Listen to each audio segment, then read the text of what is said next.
inside now for Yusuf Curry, way downtown, bang! Bang! Oh, what a shot from Curry! 81-point game. What can I say? Anything possible! Bonjour à toutes et à tous, bienvenue dans ce nouvel épisode de Starting 5, c'est Yanis et aujourd'hui je suis encore en compagnie de mes trois chroniqueurs préférés, Florian, Jordan et Pierre. Comment allez-vous les amis? Salut, ça va? Ça va, nickel. Et aujourd'hui nous avons l'honneur pour ce podcast de recevoir un invité spécial, le gérant de la page Pacers Belgium. Marin, comment vas-tu? Eh ben ma foi ça va très bien, merci. Bienvenue. Voilà, exactement, bienvenue. Donc, évidemment, aujourd'hui, nous allons donc parler Pacers, vous l'aurez sûrement deviné. Donc, je pose le décor pour commencer. Donc, on parlera Pacers durant un temps, puis ensuite les Jeux Olympiques.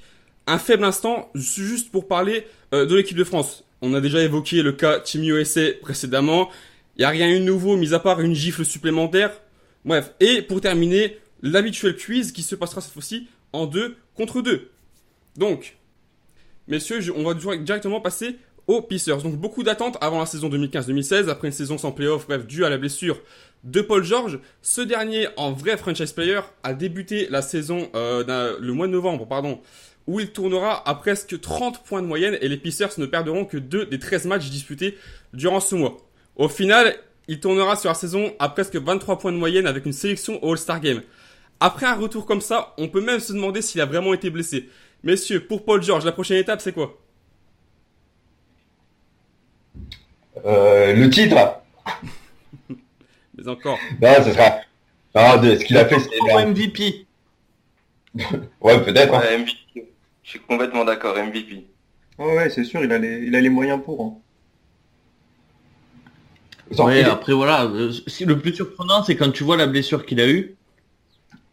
Il a quand même eu 1 an de convalescence parce que quand il est revenu à la fin de la saison, il y a 2 ans, il s'est reblessé au dernier match. Et là, la question qu'on se posait vraiment, c'était est-ce qu'il a encore un avenir dans la ligue? Parce qu'il a accumulé la première blessure très grave quand même. Il revient, il se refait mal. Et là, on se dit, bon, est-ce que c'est pas un cercle vicieux qui commence pour lui? Et là, il revient au début de la saison et il revient encore meilleur que quand il s'est blessé.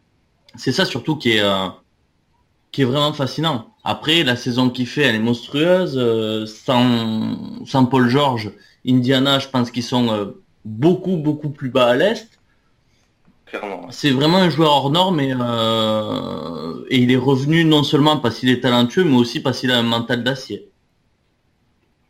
Ouais, c'est ça, t'as tout dit. Je pense que c'est le mental aussi.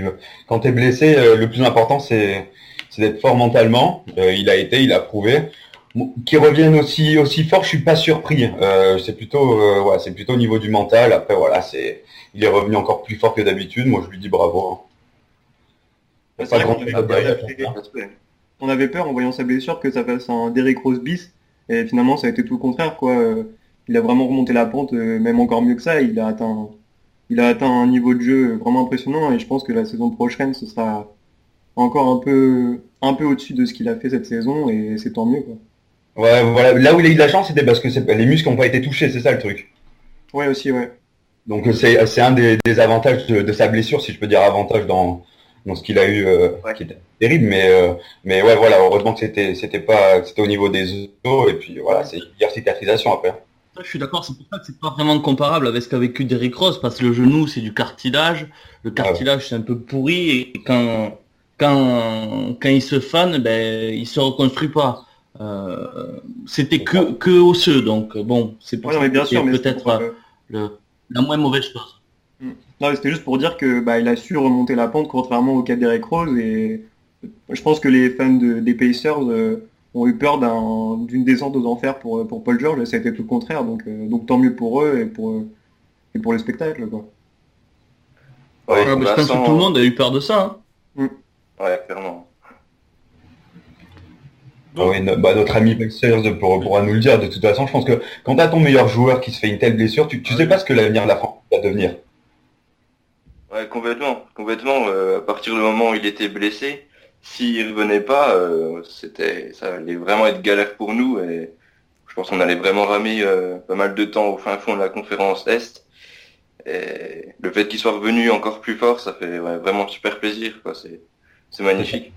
C'est ça. Et c'est là où Larry Bird a été très fort aussi, c'est de lui faire toujours confiance, parce qu'on sait que quand même, c'est même difficile quand tu vois ton joueur se péter comme ça, avoir toujours confiance en lui. Je pense que ça a quand même motivé Paul George aussi d'un côté. Donc c'est très bien comme ça de toute façon. Ouais, mais je pense que Paul George a énormément travaillé. En même temps, si tu lui fais pas confiance, t'as un peu personne autour. Hein. Ouais, si tu fais pas confiance à Paul George, tu donnes les clés à qui? Salomon Hill, Monta Ellis, ça va pas aller chercher loin, hein, ça va même pas aller chercher les playoffs. Hein. Non, mais ouais, mais après, il y a les discussions en interne qui fait qu'à mon avis, ça a bien aidé Paul George à surpasser cette blessure, quoi. Ouais. Surtout que Larry Bird est pas franchement très très patient, quoi. Oui, voilà, c'est ça. Avec les coachs. Exactement, c'est clair. Ouais. Donc ouais, voilà. De toute façon, après on a tout dit. Je pense que il y a juste à le féliciter. Ce qu'il a fait, c'est extraordinaire. Hein. Donc, je pense que peu de joueurs pourraient le faire, ça. Donc ouais, je le souhaite à peu de joueurs. Hein. Oui. Ouais, aussi. Ouais. Donc messieurs, vous avez fait le tour de la saison de Paul George, en tout cas. L'autre point de cette bonne saison régulière, clôturée par un bilan de 45 victoires et 35 défaites, c'est éclosion du pivot rookie Miles Turner, véritable guerrier sur le parquet. Actuellement, messieurs, quels sont les bagages supplémentaires dont il aura besoin pour pouvoir durer et peser dans la ligue durant les années à venir? Pour moi, c'est tout d'abord gagner en solidité, notamment en attaque, parce que en défense, il est tout simplement monstrueux. En playoff, je crois, il tourne à plus de 3 comptes par match, si je dis pas de conneries. Et en défense, franchement, il fait vraiment le boulot. Après, l'arrivée d'Al Jefferson, je pense qu'on va en reparler, ça peut vraiment être très bénéfique pour lui en attaque. Et à partir de là, il pourrait vraiment dominer les raquettes. Ouais, je suis entièrement d'accord. Je pense que l'arrivée de Al Jefferson, ça va être un point positif pour l'attaque de Miles Turner. Moi, j'étais très surpris du fait qu'il élève son niveau de jeu en playoff. Je trouvais ça beau, quoi. Et puis ouais, on verra bien ce que ça va donner. Moi, je le trouve solide aussi en défense. Il a de quoi venir à un très très gros potentiel. Complètement. Je suivais pas mal ce joueur parce que c'est un joueur que j'ai adoré quand il était aux Longhorns au Texas. Je le trouvais vraiment avec un potentiel démesuré. C'est un mec qui est vraiment très bon offensivement près du panier. C'est quelqu'un qui sait s'écarter. Il peut jouer poste 4, poste 5. Défensivement, il est hors norme. C'est vraiment un mec qui a un gros avenir. C'est un bosseur. Après, il a eu sa blessure en tout début d'année qu'il a un peu gêné. Mais il est encore, lui aussi, même si la blessure était moins importante et incomparable, il est quand même super bien revenu. On sait que les blessures au pied, c'est toujours délicat. Donc c'est vraiment quelqu'un qui a un gros avenir. Et c'est pour ça que je suis impatient de le voir l'année prochaine. Voir ce qu'il a travaillé, comment il compte élever le niveau. Parce que si Al Jefferson est présent, il y a de fortes chances que Miles Turner joue plus 4.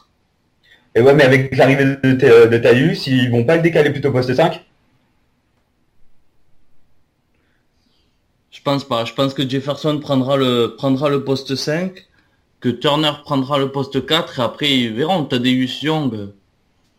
Est-ce que tu préfères miser sur lui ou sur Miles Turner? Moi, je mise de suite sur Turner. Hein.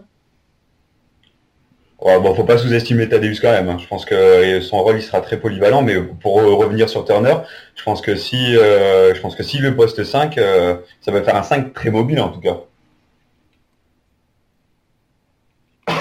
Dans ce cas-là, ça veut dire que tu sacrifies Al Jefferson. Et Al Jefferson, tu le mets sur le banc. Ouais, mais bien sûr qu'il soit venu pour ça. Ouais, mais faut pas oublier qu'il a un passif de blessure aussi, Al Jefferson. Ouais, et puis. Ouais, et donc, parce qu'il a eu des blessures, tu le fais pas titulaire. Bah, tu vas pas titulariser beaucoup de joueurs. Bah non, moi je trouverais ça logique qu'il fasse confiance à Miles Turner dans le fait qu'en plus il y a Al Jefferson qui l'aide en attaque. Enfin, je sais pas ce que vous en pensez, mais moi je le verrais comme ça. Bah personnellement, je vois bien Jefferson en sortie de banc. Après, à lui de me faire mentir, mais c'est vrai et comme vous disiez à propos des blessures, si on préfère pas prendre de risques avec des joueurs à potentiel assez élevé niveau blessure. À Indiana, par exemple, on met pas Paul George, on met pas Miles Turner, on met pas Jefferson non plus, il nous reste pas grand-chose. Donc c'est compliqué. Mais moi, je vois plutôt en sortie de banc aussi. Ouais, voilà, ouais, moi je trouverais ça plus logique. Avec l'arrivée du moins de Thaddeus, je trouverais ça plus logique qu'ils soient en sortie de banc. Parce qu'en sortie de banc, c'est quelque chose de très positif pour les Pacers, Al Jefferson, surtout en attaque. Oui, surtout que notre banc a connu d'énormes limites contre Toronto en playoff, Ouais. donc D'accord. voilà, ça fera du bien. En plus que vous avez Aaron Brooks qui est venu en plus, donc, Voilà. donc ça aussi ça peut être pas mal. Hein. On parlera de tous ces points plus tard, voilà, exactement. Pierre, tu voulais ajouter quelque chose, il me semble. Pierre, Pierre, ça y est. on J'avais l'a pas entendu le prénom. on l'a perdu. Tu voulais ajouter quelque chose, il me semble. Ouais, non, bah, c'est juste que Miles Turner, bon, c'est un jeune joueur, il a encore le temps de se développer. Et je pense que le coach devra lui faire confiance. Et c'est vrai que Jefferson, en sortie de banc, je le vois plus comme ça. Et comme disait Marin, je pense que c'est vraiment un point très positif pour les Pacers qui vont gagner un peu en profondeur de banc. Donc ouais, Miles Turner et Thaddeus Young dans le 5 et Jefferson qui suit, quoi.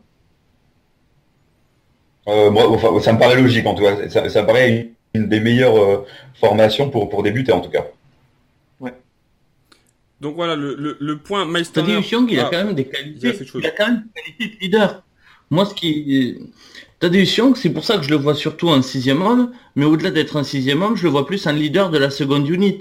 C'est un mec comme ça qui va te pousser, qui va un peu te pousser le banc vers le haut. Je sais pas si Miles Turner ou Al Jefferson ont cette capacité à prendre un groupe de 5 et à les faire évoluer ensemble et surtout à les faire hausser leur niveau de jeu. Thaddeus Young, c'est un mec qui a cette capacité. C'est la seule raison pour laquelle je le ferai plus mettre en 6e homme. Ouais, l'avantage de jouer titulaire, c'est que presque à tous les postes, ils seront tous quasiment polyvalents, genre. Donc, une formation qui est très polyvalente à chaque poste, c'est très bénéfique, surtout quand tu commences un match. Donc, je sais pas, moi je le vois plus comme ça. Après, on va voir ce que va faire le coach, mais je le vois plus comme ça, quoi. Donc, messieurs, si vous avez fait le tour de Miles Turner, je me permets de passer donc au point suivant, au dernier point concernant la saison 2015-2016. C'est donc cette série face aux Raptors. Donc, les Pacers ont décroché une 7e place et ont affronté les Raptors, Toronto Raptors, en 7 rencontres. On a vraiment cru à un moment à un upset. La qualification de Toronto s'est jouée à quasiment rien du tout. Que manquait-il aux Pacers durant cette série, sachant que vous avez évoqué tout à l'heure déjà le manque de banc? Voilà, le banc. Moi, franchement, je crois que c'est le Game 5 à Toronto. On avait une avance assez confortable et la seconde unité a fait vraiment n'importe quoi. J'étais fou. Et ils sont revenus malgré un énorme match de PG à 39 points, il me semble. Et on perd ce match-là. Derrière, on gagne Game 6 à Indiana et on perd en 7 matchs. Pour moi, c'est le tournant. On pouvait clairement passer en 6. Ouais, c'est ça. Bah, c'est le banc. Moi aussi, je suis du même avis. C'est un gros point faible. Quand t'as pas de banc en playoff, ça fait mal. Ouais, c'est rédhibitoire. Il suffit d'une erreur et c'est terminé. Donc ouais, moi, ouais, je vois que le banc. Après, Paul George, il a été énorme. Il a fait son taf vraiment très très bien. Donc moi, il peut pas tout faire non plus. Si le banc suit pas, ça suit pas non plus à côté. Le banc, ouais, c'est clair, ça a été ça. Et je dirais que notamment pour le Game 5 dont parlait Marin, je dirais le coaching de Vogel. Il a été, alors c'est un excellent coach, c'est un coach que j'adore, vraiment, mais il était perdu sur ce match. Je crois qu'il y a presque 20 points d'avance. Tu vois que la seconde unit commence à prendre l'eau, s'ils reviennent à 10 points, tu remets tes titulaires. C'est les playoffs, les rotations sont plus courtes, tout le monde comprend. Alors bien sûr, après il y a de la fatigue, tout ce que tu veux, mais au bout d'un moment, si tu gagnes le match 5, tu finis la série chez toi, et au pire, même si tu finis pas la série chez toi, tu as toujours une autre chance. Là, il s'est vraiment tiré une balle dans le pied, et je pense que derrière, ça a pesé aussi pour la décision de Larry Bird.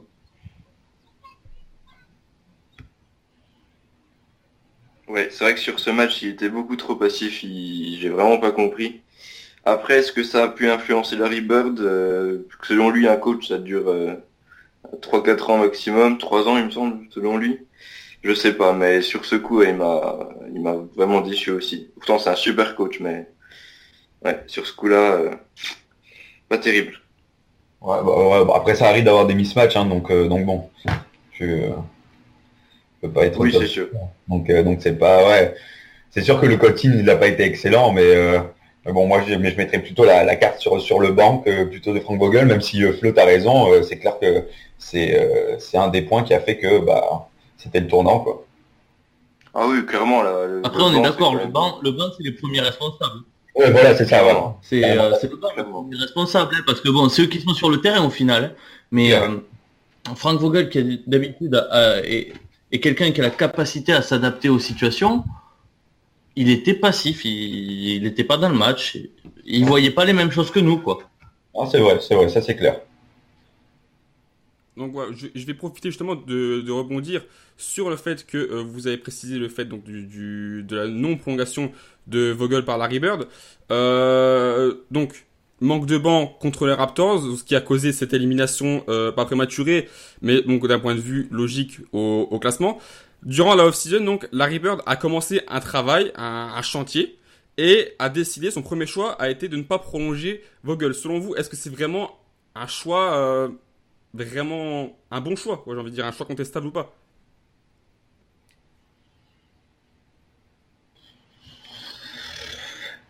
Franchement, je sais pas. Non, oui et non, parce que le souci, c'est le timing qui a été plus gênant. Parce que au moment où Vogel est viré, il me semble que c'est au tout début, et du coup, t'as pas de coach sur le marché. Ce qui fait que, je sais pas si par contre le plan était de mettre Nate McMillan, mais au moment où Frank Vogel est viré, il y a personne sur le marché, il y a aucun coach. Ça veut dire que t'as pas vraiment de solution de repli. Donc Nate McMillan a été signé rapidement, et après tous les coachs, un peu, il y a eu la valse et se sont et du coup devaient trouver un club. Mais c'est plus le timing qui me gêne, parce qu'après, bon, quand il dit qu'un coach dure 3 ans, je suis pas spécialement d'accord non plus, mais dans l'absolu, pourquoi pas. Frank Vogel, c'est un très bon coach, mais il commençait un peu à plafonner aussi, donc c'est pour ça que changer d'air, ça lui fera pas de mal non plus. Mais c'est plus le timing qui me gêne que la décision en soi. Ouais, après, de toute façon, chacun a sa vision, hein, au niveau des coachs. C'est vrai que faire virer des coachs maintenant, c'est normal en NBA, il y a que ça. Mais par contre, quand tu dis qu'il y avait personne sur le marché, il me semble qu'il y avait quand même David Blatt sur le marché, hein. Ouais, merci, génial. Bah attends, tu dis merci génial, mais je trouve que pour Paul George ou pour n'importe qui, même pour Mike Turner ou quoi que ce soit, je pense que David Blatt serait quand même un coach qui serait nécessaire aux Pacers. Et tu peux pas dire le Blatt, c'est un contraire. coach européen. Pour eux, les Européens comprennent rien au basket, donc ils n'auraient jamais pris David Blatt. Non mais oui, mais on s'en fout qu'ils pensent ça. Je te dis que dans la capacité de coaching, David Blatt aurait pu être un coach nécessaire aux Pacers. Genre, c'est pas. Enfin, moi je pense, sans montrer l'épisode de Cleveland qui est pas du tout bon pour David Blatt, mais voilà, moi je sais pas comment Marin le voit. J'ai un point d'interrogation sur la capacité de Blatt à gérer les égos extrêmes. Ouais, enfin, si tu parles de LeBron, il y a une différence d'ego entre LeBron et Paul George quand même, hein. Je te parle pas que LeBron, je te parle Schubert, J.R. Smith. Ces mecs-là, des mecs comme ça qui ont vraiment qui ont du caractère, quoi. J'ai un doute sur ça. Après, c'est clair que niveau basket, il est meilleur que la plupart des coachs. Niveau tactique basket, il est meilleur que la plupart des coachs NBA. Il y a même pas photo là-dessus. Ouais, c'est ça. Marin, qu'en penses-tu? Le départ de Vogel, c'est vrai que niveau timing, je suis plutôt d'accord. À ce moment-là, les choix étaient très restreints pour un éventuel futur coach. Mais quand on regarde les recrues et la volonté d'un jeu plus rapide de Larry Bird, pourquoi pas Macmillan? C'est pas vraiment le meilleur choix possible, mais après il faut voir ce que ça va donner.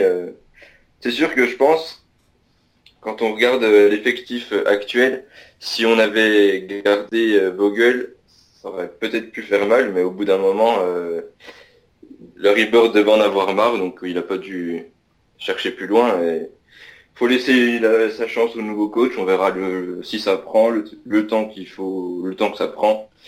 On verra bien. Je suis un peu mitigé pour le nouveau coach, donc j'attends vraiment le début de saison, quoi. Moi, ce que je comprends pas, c'est parce qu'il me semble que Larry Bird veut quand même une attaque assez puissante chez les Pacers. Je crois que c'est ce qu'il cherche. En revanche, je crois que Nate McMillan, c'est quand même un expert défensif, il me semble, non? Si je me trompe, ou je dis des conneries. Ah, c'est ça. Donc ça paraît une décision assez illogique. Voilà.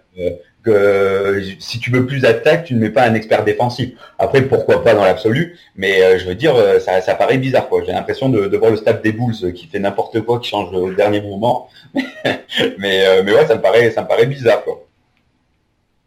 Ouais, c'est un peu paradoxal, mais après c'était un assistant, donc il connaît aussi bien l'effectif. Là, bon, il va y avoir de nouveaux super joueurs, mais ouais, j'attends franchement de voir. Comme j'ai dit, ouais, je suis assez mitigé, quoi.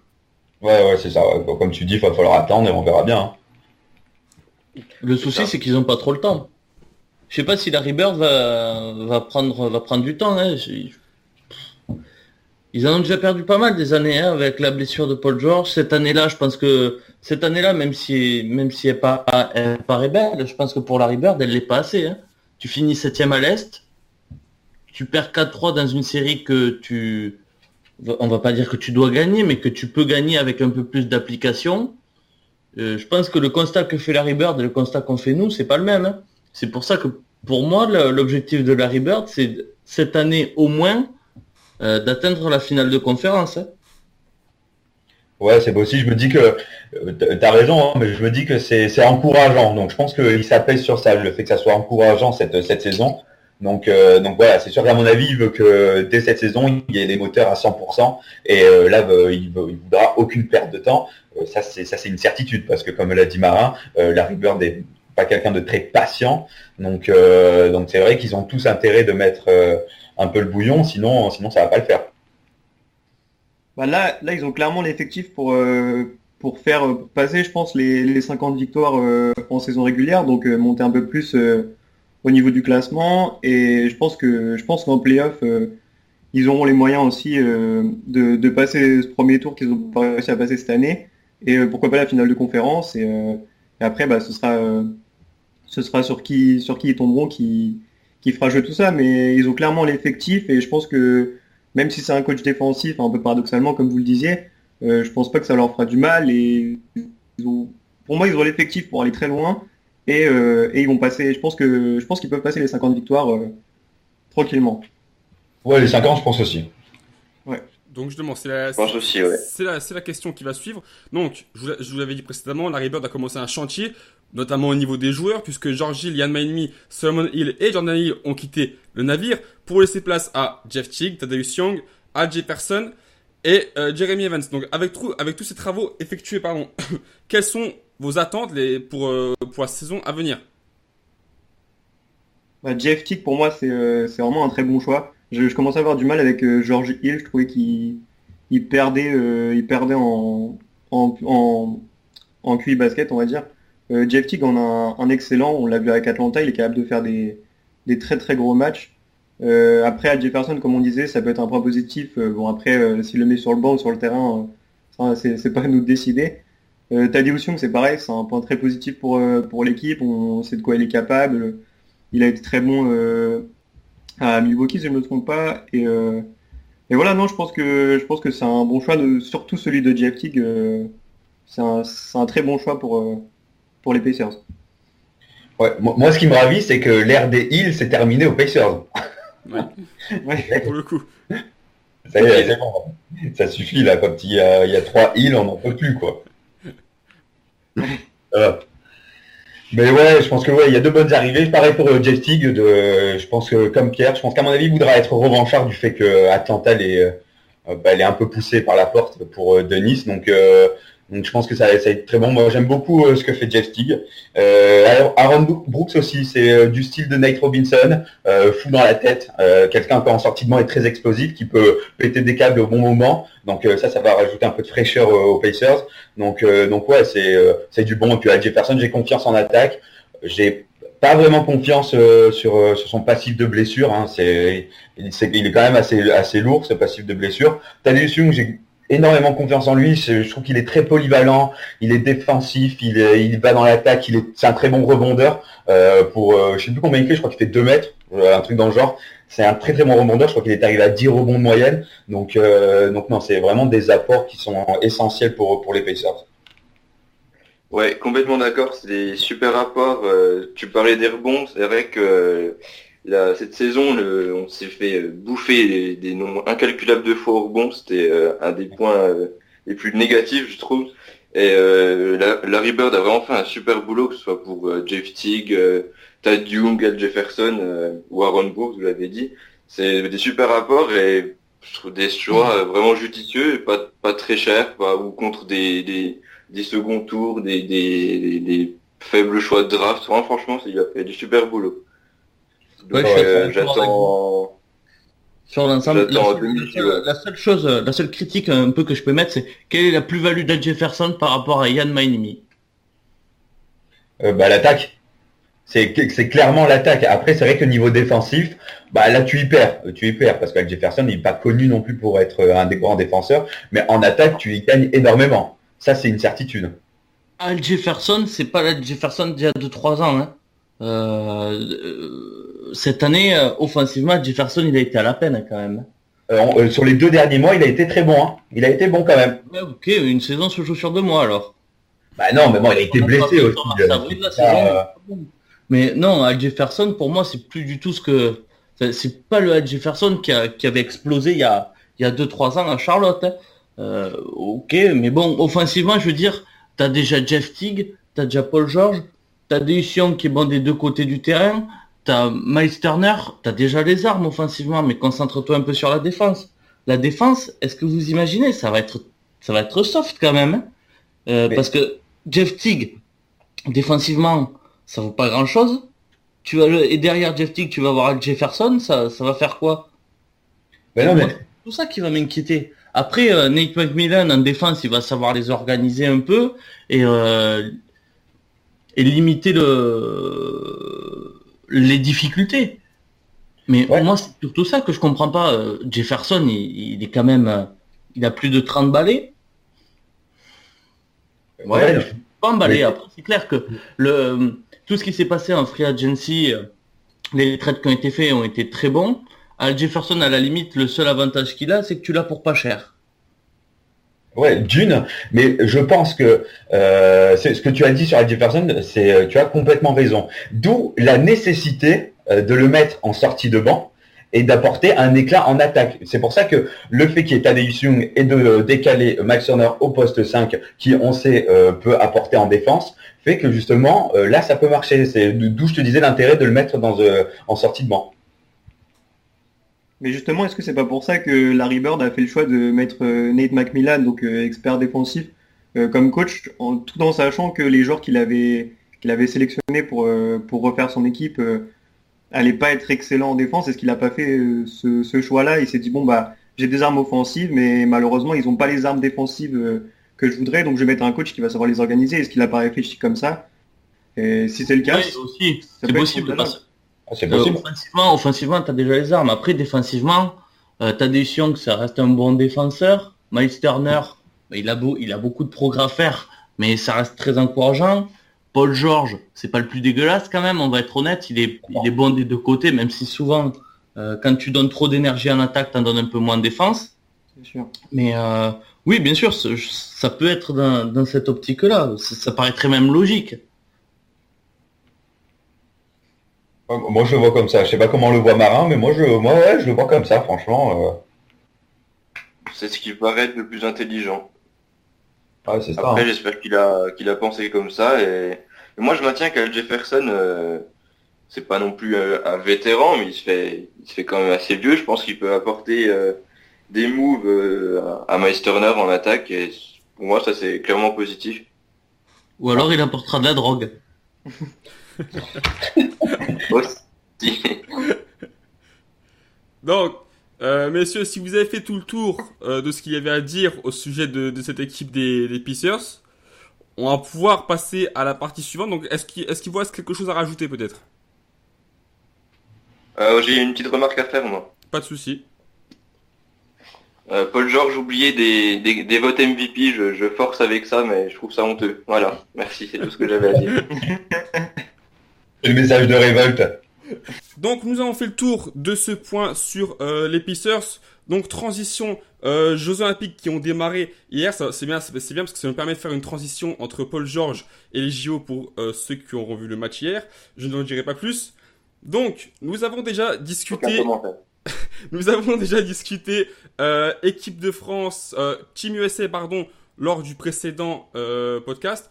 Donc nous allons aujourd'hui nous attarder sur l'équipe de France qui a très mal débuté ces Jeux Olympiques, giflé par l'Australie sur un score de 87-66. Les lacunes étaient tant nombreuses que, sauf un sursaut et réveil rapide, les derniers Jeux Olympiques de Tony risquent, je pense, d'être catastrophiques, non ? Ouais, Comme ça, oui. là, c'est... Je sais pas qui veut commencer, hein, mais c'est... Moi, je vais faire comme l'équipe de France. Je vais pas défendre mon point de vue. Non, ouais. Moi, j'ai vu un truc que j'avais plus vu depuis très longtemps. J'avais l'impression qu'ils n'avaient pas joué ensemble depuis des années. Moi, j'ai vu zéro communication. J'ai pas vu de défense, j'ai pas vu d'attaque, j'ai rien vu de tout ça. J'ai même pas vu une équipe qui était soudée sur le terrain. Je sais pas où on va. Là, ça fait quand même 4 défaites d'affilée. Alors, on se cachait derrière les matchs de préparation. Oui, c'est des matchs de préparation, pas d'alerte, c'est normal, corriger les erreurs. Et ben voilà, là, on a vu ce que ça faisait. On savait très bien que l'Australie, dans la raquette, ça allait être très, très puissant. Il n'y avait rien du tout. Gobert, inexistant. De Colo, Batum, inexistant. De Colo, j'ai même pas compris ce qu'il faisait là, le pauvre. J'avais l'impression qu'il comprenait rien à ce qui se passait. Donc moi, je sais pas, j'ai pas du tout reconnu l'équipe de France. Moi, j'ai pas vu de basket, tout simplement. Aussi. Mais Moi j'ai vu l'Australie, mais pas la France. franchement, qu'est-ce qu'on va débriefer Les- Que Bogut est un meilleur meneur que notre meneur remplaçant ou ça va être quoi? Non, mais je pense que là, je pense qu'il est important de cibler les Voilà. erreurs, les points négatifs. Et il y en a de partout. Il y en a en attaque, il y en a en défense, et il y en a en contre. Il y en a de partout. C'est-à-dire qu'il n'y avait rien qui était bon. Il n'y avait rien du tout. Alors, Tony Parker, à un moment, il a sonné une petite révolte. Ouais, marqué 18 points, superbe. Défensivement, c'est 0. Il n'y a rien du tout. Il n'y avait rien. Moi, c'est ce qui me choque le plus, c'est la communication. J'avais l'impression qu'ils n'arrivent pas à communiquer. On aurait dit qu'en plus Collet, il était incapable de s'adapter aux attaques de l'Australie. Donc je sais pas. Moi, le seul joueur que j'ai trouvé à peu près convenable, comme d'habitude, c'est Michael Gelabal. Je le trouve toujours, voilà, il est toujours là au bon moment. Il met ses petits shoots, il fait ce qu'on lui dit. Hop là, c'est propre. Mais après, moi, j'ai rien. Bah, Thomas Hurtel aussi. Ouais, Hurtel aussi. Non, ouais, c'est vrai. Hurtel aussi dans le même sens. Mais Mais ça suffit pas, là, hein, clairement, ça suffit pas, quoi. C'est bien d'avoir deux mecs qui mettent leur shoot, mais si t'as rien derrière, c'est inutile, quoi. Ouais, c'est ça, c'est pas assez. Tu te fais compresser dans la raquette. Une fois que tu essayes de mettre un peu une défense dans la raquette, tu te fais compresser en extérieur. Il n'y a pas d'adaptation après. Donc après, c'est roue libre. Ils savaient plus comment jouer. Et voilà, parce que ça donne ça, quoi. Et puis, il faut... Et le problème, c'est que sans leur manquer de respect, c'est que l'Australie, quoi. Il y a pire Ils dans ont le été groupe. très bons, les Australiens. Ah oui, clairement, mais je veux dire, normalement, c'était pas censé être le plus gros danger du groupe, clairement pas. Il reste la Ah, Serbie. Et il, partir comme ça. il reste la Ah ouais, Serbie et bah. USA. Ouais, non, Ouais. mais là, Oh, c'est. Massacre. autant voilà. Alors, moi, j'ai adoré les mouvements offensifs de Rudy Gobert. J'ai adoré. Ouais. Le mec, il se promenait offensivement. Il faisait rien. Il faisait des blocs. Il a la balle. T'as l'impression qu'il a les pieds dans le béton.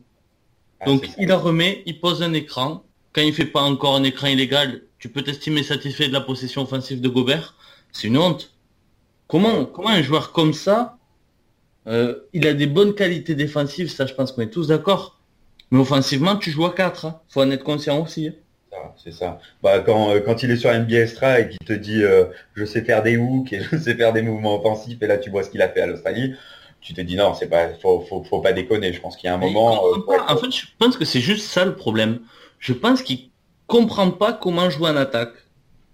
Peut-être qu'il n'a pas les qualités, c'est possible aussi. Ouais, hein. moi, je pense qu'il a pas les clés pour l'instant de savoir comment jouer en attaque. Je pense qu'il a même pas l'intelligence.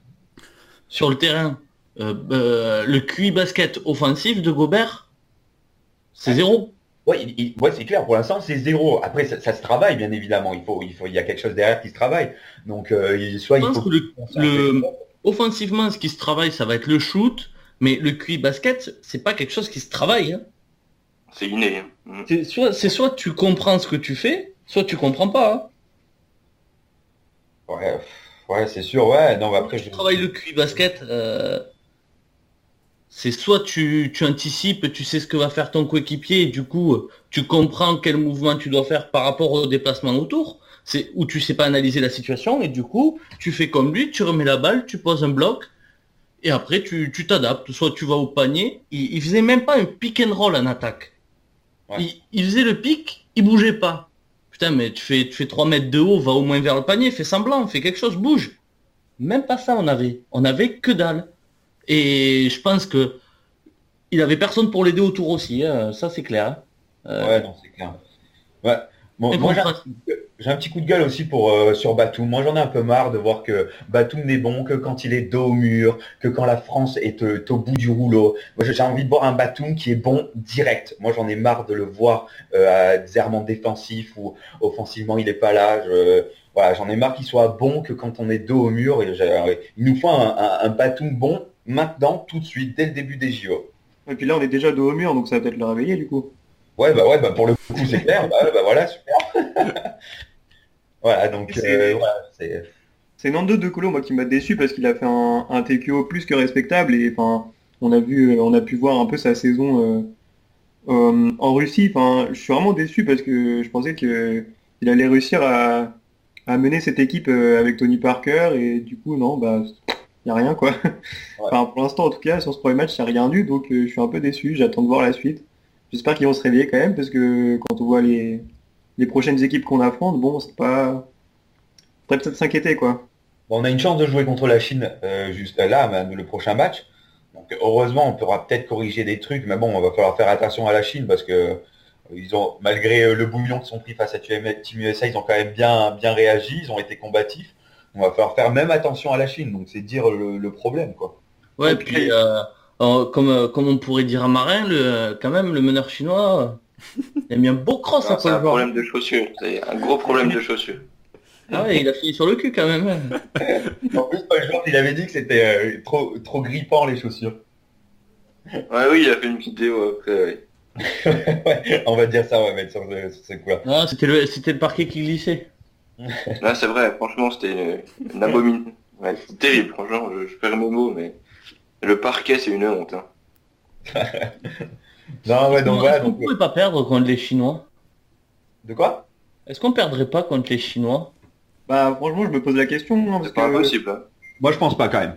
Je pense pas. Mais... Je pense pas non plus, mais quand tu vois les performances, Ouais. bon, c'est vrai, je pense que là on pourra pas faire pire. non, c'est sûr. Hein. Mais Non, mais pas. quand même sur une dynamique négative.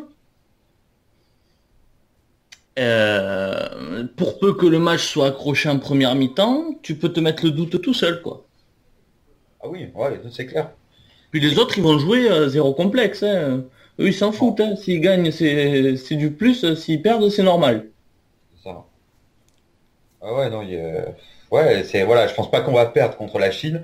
Comme a dit Flo, c'est gars, on peut se mettre le doute, et voilà, on peut faire des bêtises qui font que ça va nous mettre encore plus le doute pour la Serbie, Team USA, et puis voilà, après c'est roue libre. Hein. Donc, Je sais pas trop quel est l'objectif des JO pour l'équipe de France, en fait. Ah bah, ESPN disait deuxième, hein. Voilà. Donc après vous prenez cette info, vous en faites ce que vous voulez. Il faut savoir aussi que Collet il est dedans, il est dans les points négatifs, hein, parce que je trouve que niveau coaching, ça n'a pas été du tout bon, c'était n'importe quoi, il n'y avait aucune adaptation. Donc tout le monde a été mauvais, mis à part quelques joueurs comme Gelabal et Hurtel, mais voilà, c'est pas suffisant. Comme a dit Pierre, tu joues pas avec deux joueurs, donc voilà. Bah si, la preuve. On a joué avec 2 joueurs. Et voilà, ben on a Tu perdu. gagnes pas avec 2 joueurs. Tu gagnes pas avec 2 joueurs. Pas Et contre une du coup, équipe d'Australie qui est comme ça, qui a envie de, enfin, qui montre qu'elle a envie de jouer, quoi, qu'elle a envie de gagner. Ouais, parce Et- qu'après, il faut arrêter. L'Australie, c'est pas non plus... Mais pas non, non c'est plus pas la non plus. folie. Il y a 3 joueurs, quoi. Ouais. N'empêche qu'ils ont été plus combatifs que nous, on l'a vu clairement, ils ont été meilleurs que nous, quoi. C'est carrément. Bah oui. Bon, c'était pas difficile non plus, mais quand même, ils ont été meilleurs que nous, faut le dire. Oui, puis surtout le match en plus. Hein. Ouais, voilà. Ah oui, c'est ça. Non, voilà. Et du coup, est-ce qu'on parle de l'absence d'Evan Fournier?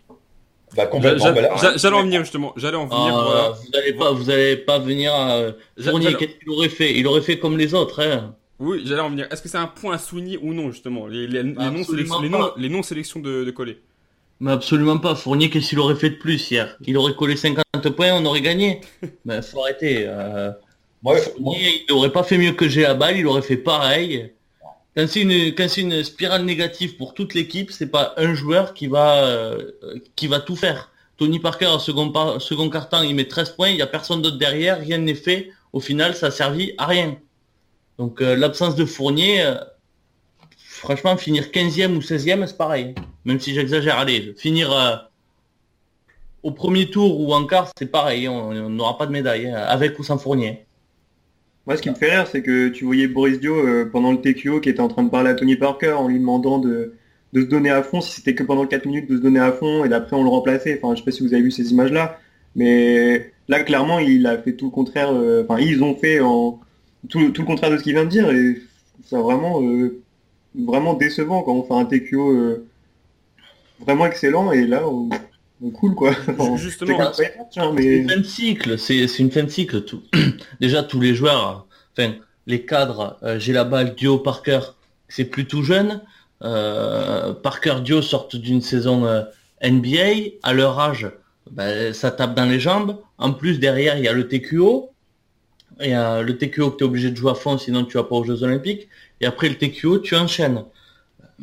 Peut-être qu'ils ont plus la condition physique et plus l'âge de faire ça. ouais, mais Flo, regarde l'Australie. Comment il s'appelle, Bogut, il sort d'une saison NBA, Patty Mills, il sort d'une saison.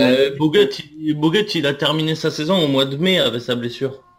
Oui, mais quand même, enfin, je veux dire, c'est pas parce que tu sors d'une saison NBA que tu dois être mort. Alors c'est vrai qu'il y a l'âge qui fait, mais je veux dire, ils ont quand même eu un peu de temps pour se poser malgré le TQO. Donc moi, je suis vraiment déçu. Vedova, il a pas joué quasiment. Aaron Baines, il a pas joué non plus. Enfin, il a été bon, hein, ils n'arrivent pas dans le même état. Ils n'arrivent pas dans le même état physique quand même. Mais bon, je pense que c'est juste ils ont la fatigue accumulée et puis ils ont plus l'âge de fournir autant d'efforts. Ouais, Non, mais là, Patty on Mills, prend, Parker et Dio, quoi. Donc bon, c'est pas peut-être pas le meilleur élément de. point de Marin, c'est qu'il a raison. La non-sélection d'Evan Fournier, elle est ridicule. Elle est ridicule, elle n'est pas logique. C'est-à-dire que Evan Fournier aurait quand même pu apporter cette espèce de fougue qu'il a en attaque, et cette fougue en attaque aurait pu aider l'équipe de France à peut-être se repositionner dans le match. Tu vois ce que je veux dire? Je veux pas dire qu'avec lui on aurait gagné, mais avec lui on aurait eu plus de chances de gagner. Ça, c'est mon point de vue. Je pense pas, il aurait été trop seul, dans tous les cas. Qu'est-ce que tu fais? Tu fais passer tous les ballons par Fournier. Je suis d'accord que dans l'absolu, il est beaucoup plus talentueux, etc., que j'ai la balle, mais par exemple, parce que, faut être honnête, c'est j'ai la balle qui aurait sauté. Mais oui, il aurait été plus talentueux, mais ça aurait servi à rien.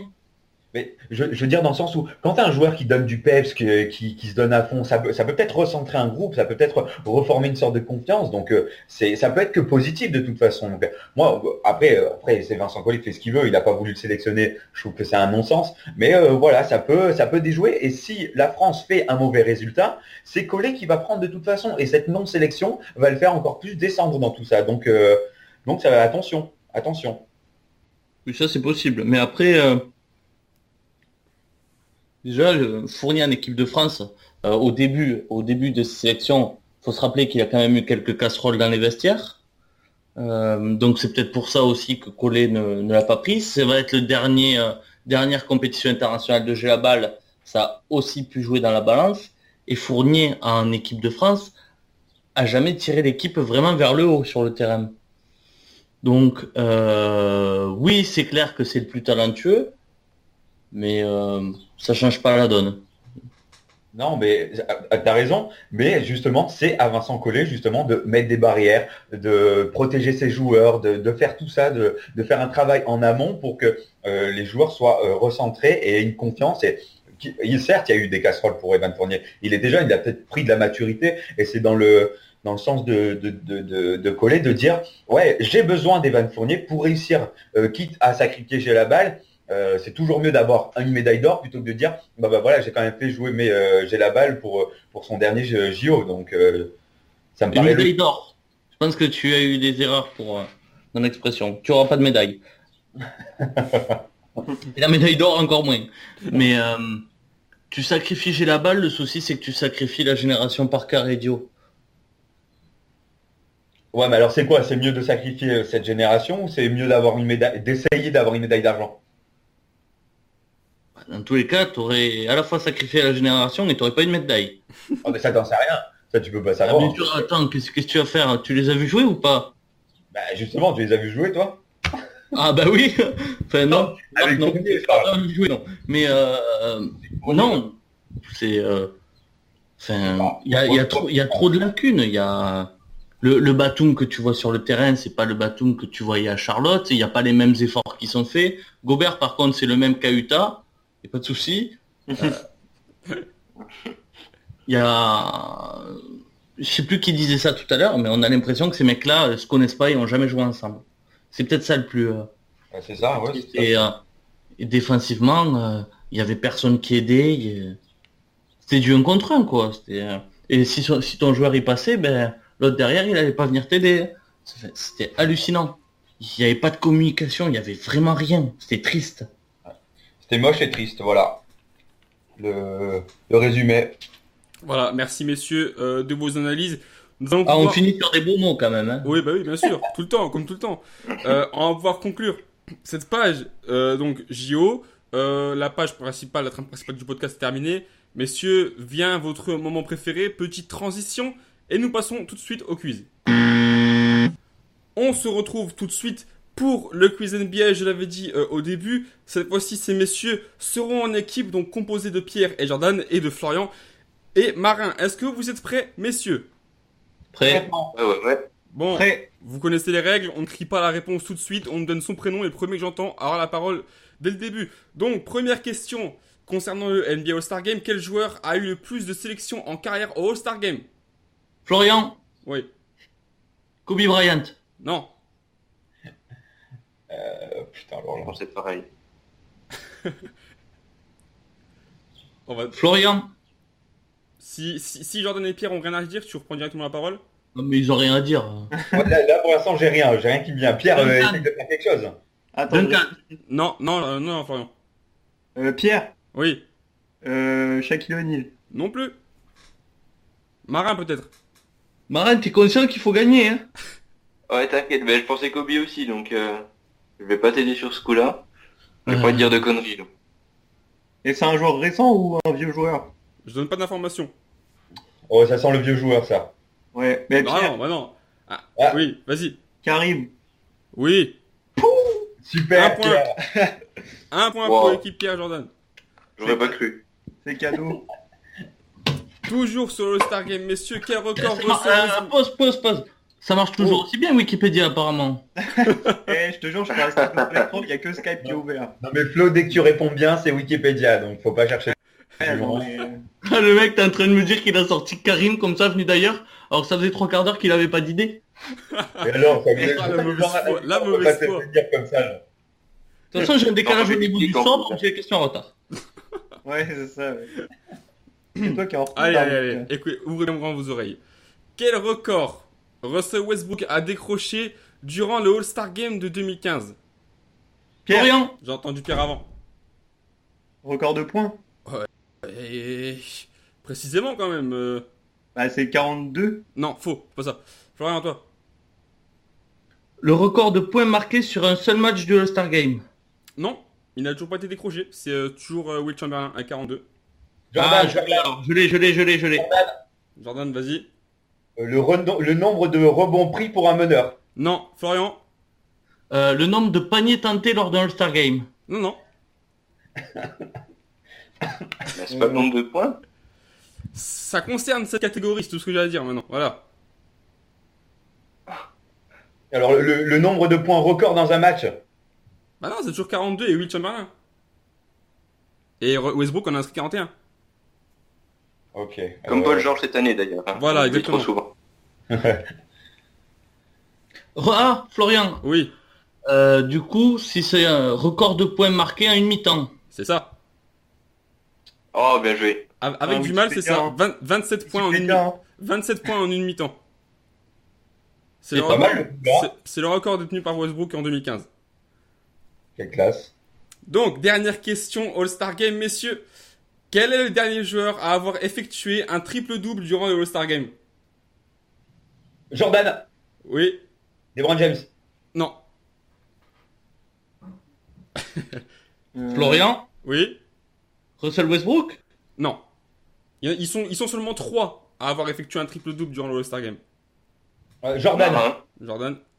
Oui, Ah bah non, c'est Kobe Bryant. non. Il fait pas partie de ce Marin. cercle. Marin, Michael Jordan, c'est tenté. c'est le deuxième. Ah, fait chier. Je savais. Hein. Donc ça veut dire qu'il y en a un après Jordan. Il y en a eu un après LeBron, surtout. Pierre, Oui, Kevin Durant. non, Marin. oui, Kevin Garnett. non. Alors tu peux reposer la question pour... Florian. Florian, vas-y, après je repose la question. C'était pas Wade. C'est ça. Oh, Oh là là. Dwayne Wade est le dernier joueur à avoir fait un Il a pas triple-double. regardé. Allez, là c'est la petite question pour Marin, puisque c'est notre invité. On verra si quelqu'un répond avant. Alors, donc c'est Marin qui répond direct? Non, non, non, non. Non mais attends, Marin, si c'est une question sur les Pacers et que tu l'as pas, je te jure, hein, là, je sais pas ce que je te fais. Ah, j'ai une réputation en jeu, j'ai honte là. Allez, Faut pas que je me fie. quel est le plus grand Heureusement nombre que c'est pas forcément la réponse. Hein. Quel est le plus grand nombre de points inscrits par Paul George en un match? 48. Oui. Ouais, j'ai dit Jordan, moi. Hein? Ah, mais j'ai dit. Ouais, Ah mais ouais. l'autre écrit la parole aux Il y a invités. donc. Non, mais Yannick a dit comme règle, il faut donner C'est son vrai, prénom avant d'avoir la réponse. C'est vrai, c'est vrai. Ouais, Ouais, mais attends, c'est un invité. Eh, arrête de tricher, toi. Quel Mais mot non, est mais France non, ça triche, ça triche. Si je précise contre quel club c'est, Hein? Les gars, on si je avec les précise contre règles. quel franchise, je gagne. Ouais, attends. S'il précise contre quelle équipe c'est, il a le point. Ok, donc c'est 46 points et c'est face aux Bucks. Non, Non. passe au Jazz. Voilà. Ouais, désolé Jordan. Désolé. Ouais, bon, alors, Comment il t'a défoncé? la question de base, c'était de savoir son record de points, quoi. Oui, mais vu Oh là là, vu c'est que- tellement beau. y a- Ah, j'ai C'est souffert quoi ces beaucoup. règles, là, les gars? Non. C'est l'invité et je t'ai donné la chance. Je t'ai donné la chance de me dire l'équipe. C'est pas Non, comme mais si- attends, D'où t'as sorti des bugs en fait? T'as dit au pif? T'as dit, Eh, putain, mais je vais bon, trouver des c'est mauvais. un zoo, là. C'est un zoo. Je vais trouver des joueurs mauvais. T'as des bugs, c'est eux. Ah, le zoo, quoi, j'y Ah bon, crois elle a pas. pas dit les Blazers, hein. Dans les règles de l'art, c'est-à-dire je donne mon prénom et non, bah voilà, ça y est, Oui. c'est comme ça. Mais tu vois, si ça aurait été Florent qui l'aurait fait, non, parce que c'est l'invité. C'est du respect aux Mais invités, bien Jordan. sûr, bien sûr. Mais moi, je suis d'accord avec toi, hein, Yannick. Mais il y en a qui ont de la mauvaise foi. Qu'est-ce que tu fais? Non, toi tu es d'accord quand ça t'arrange, parce que la dernière fois quand tu posais une mauvaise question, t'étais pas d'accord. Bon, Oui, mais là, je suis d'accord parce qu'il avait moi.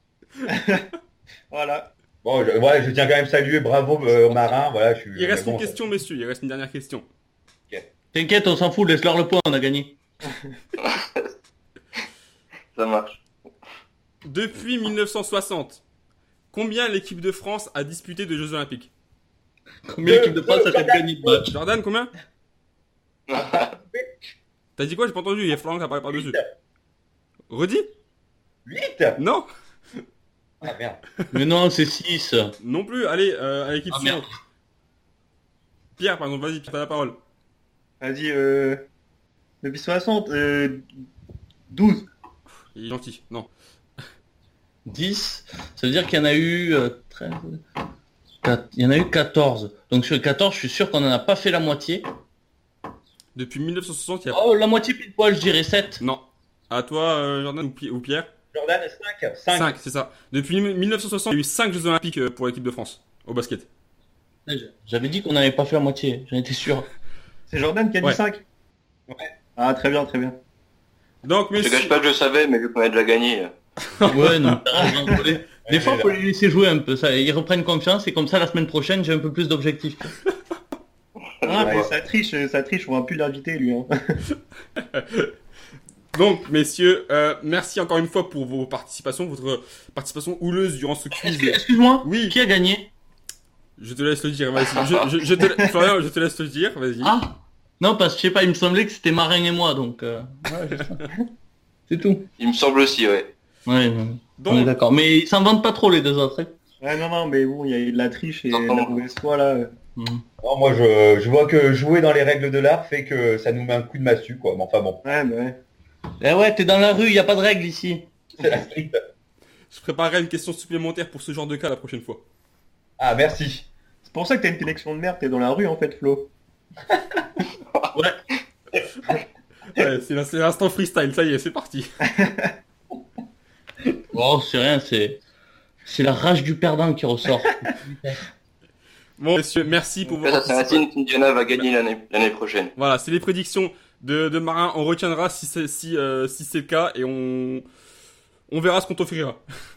En tout cas, merci. Oh, bah, c'est bon, on peut partir assez serein. Hein. En tout cas, merci pour ta Ouais, non, mais participation, Marin. Merci d'être venu. Bah, merci pour l'invitation. Pas de souci. J'espère que tu t'es bien bien sympa. amusé, surtout Ah oui, durant bah. le quiz aux côtés de ces énergumènes. Bah, je repars avec la victoire, donc Ah, c'est encore ouais, plus. voilà. Bon, moi, en tout cas, je dis merci, Marin. Ouais, merci Marin. On a gagné. Ouais, pas de quoi. Ouais, Marin, ça la va. victoire est là. Allez, merci. À la semaine prochaine pour un nouvel épisode. Bye. Ciao, ciao. Ciao. Ciao.